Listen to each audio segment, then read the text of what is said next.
podcast today, we have Sherry Deutschmann of BrainTrust. I think a couple things, if I had to boil it down into what I took away. One, she's talking about entrepreneurship in a way that not a lot of people are talking about it. First, it's female-focused. And as she talked about, venture capital is going to 98% men and 2% women. Yet, the data shows that women are getting between 30 and 70% more. I loved that stat mileage. so much. Yeah, I feel that. I feel like I get so much mileage out of my day, and it's really uniquely female how multitasking and how we take one resource and just pull it as hard as we can and keep going. So I feel like that put data to something that I feel innately in my bones is true. You know, I feel really confident that the trend that she's pointing to say female entrepreneurship is growing and is going to continue to grow is best supported by that data point. Because I tell you what venture capital loves more than a heartwarming story about female entrepreneurship. Is money. They love money. Okay, yeah. Mr. Wonderful. I mean, that's just the Show truth. me the money. But how great, though, that her cause is also supported by a higher ROI.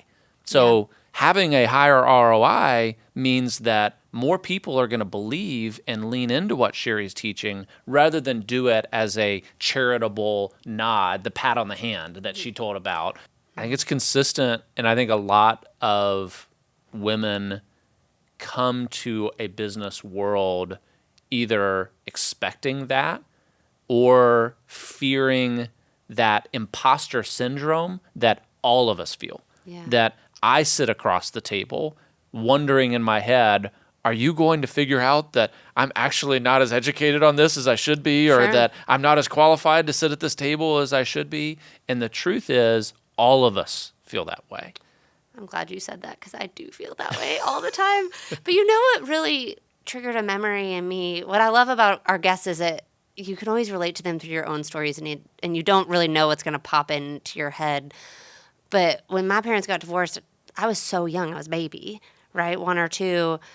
So I went to the office with my mom as a kid all the time.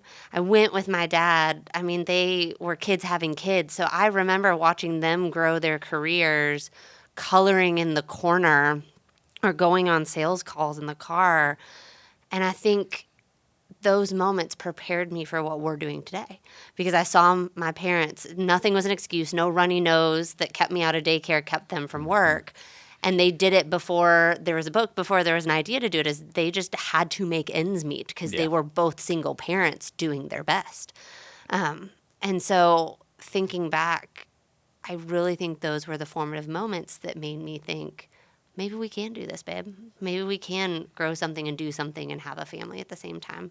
So I love how she gave voice to the very real struggle, but also made it not unique.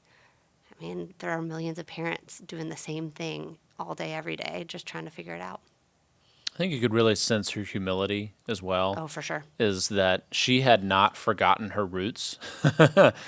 She led with, I did a gas station route of cleaning bathrooms. You get an assessment of what are real problems and what are not real problems when she has had to do every job, all the way literally as the janitor to the CEO of the business. And those are some of my favorite people to talk to because they know and can speak with an authenticity about entrepreneurship that is immediately recognizable by other entrepreneurs that have done the same thing. Well, it's no different than your story. I mean, you were on a FedEx truck for years. I didn't see you at Christmas time.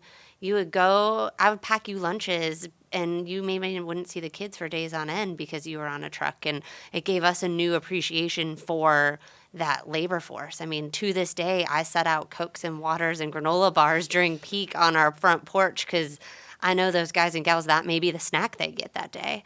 And I think it is true entrepreneurship, like you like to say, when you know the pain point, but also when you have empathy for your workforce in a unique way. And it doesn't mean you're not going to handle yourself, and it doesn't mean you're not going to try to grow and make money so that you can do more good and employ more people, but you just might leave a granola bar out along the way.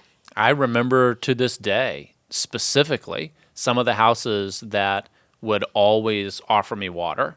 And it was so hot some of those days where I was just dying. And it gave me an appreciation for my drivers when we were no longer driving in a truck.